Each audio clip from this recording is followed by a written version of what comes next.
All right. We are back. Video number two. And I had to move to a different area where there's some shade because we don't get humidity often in California, but it is humid as heck right now. And I want to just do this video and then I need to go get under some AC or something, man. Okay, so let's talk about. We haven't done an AirDo S1 update in quite some time. And the reason why is because we had some logistical issues with some components. And so, in short, what this scooter actually is, this is the Razor S1, and this is the rideshare version of the Razor EXR. So, some of those scooters are still available out there. You look them up, I think they're on Amazon or Walmart. However, this was a rideshare version of that scooter, and it used this controller setup right here. Okay, so I have a crap ton of these because, like I said, we had a whole entire fleet, and each one of these needed the controller, which was slaved to the IoT right there, the GPS box. So, just like with anything cellular, the IMEI is connected to the device, and then from there, you just attach the 4-digit code or the QR, or both actually, to the IMEI. And so when you scan it with the app, it triggers this box right here, and then it says unlock, and it goes yes. And then this thing says, okay, go ahead and take it, right? And then it starts charging you. So this is how this controller setup worked, right? With these scooters originally, like I said, it says GPS tracked right there, all that, right? So this was all rideshare stuff. Now, as I said before, we own all these things and we can do what we want to do with them. See, so for some time, we were using the EXR controllers to just convert them over to a regular rideshare scooter, and then bada bing, bada boom, right? And then Razer said, we're not going to do the EXR anymore, so they're not going to make the controller anymore. And you can find plenty of controllers on the market that actually work with this setup. The only problem is that is a 10-pin JY waterproof connector. Okay, literally everything that you find on Amazon, eBay, wherever, is going to be an 8-pin. So the problem is that you're not going to find a waterproof 36-volt controller with a 10-pin controller unless you get it from Razer, and Razer's not going to make them anymore.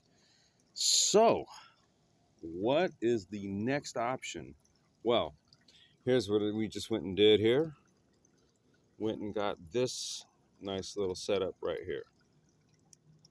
All right, so we're going to go a little fancier. Got the digital dash here.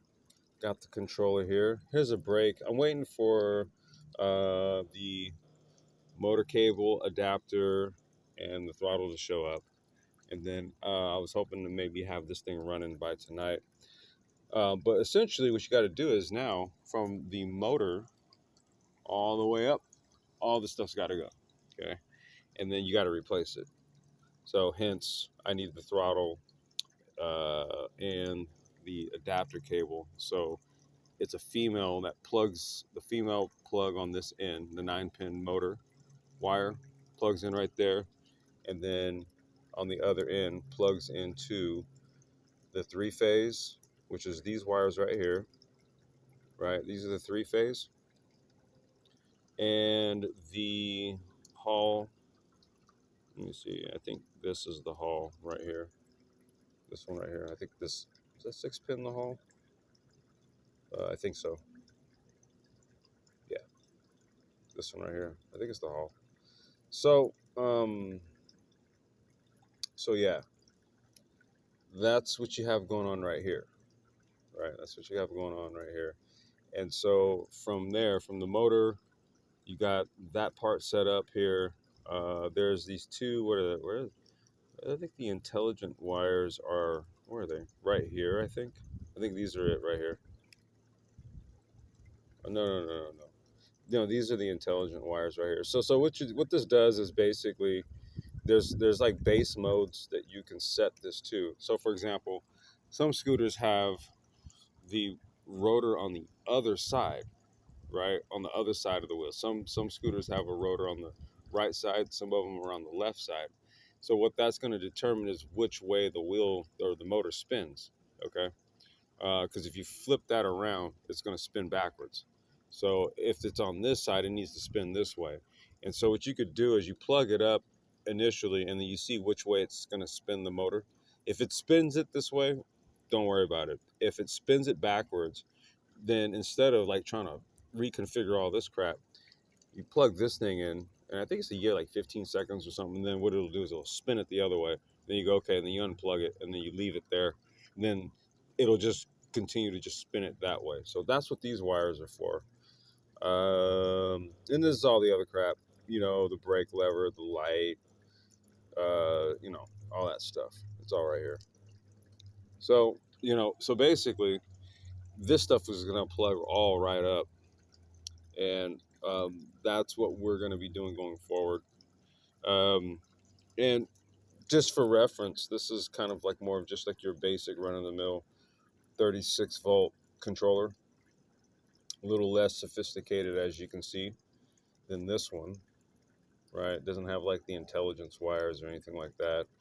And way less sophisticated than something like this, where there's a whole entire IoT slave to it, right? So that was just a little crash course on how we go about building this type of stuff. Um, you know, Going forward, I'll be digging a lot more into like controllers and stuff like that. Like I've become like a controller geek as of late, and trying to really think about what to do to make these more next level. I have another component, so I'm replacing that headlight unit too. I got something pretty trick that's going to go right over that, right there. So that should hopefully be here tomorrow. All right. So yeah, this is just me talking about a little Air2 S1 update. Right, new components, out with the old, in with the new. You know how that goes. Alrighty, y'all. Peace out.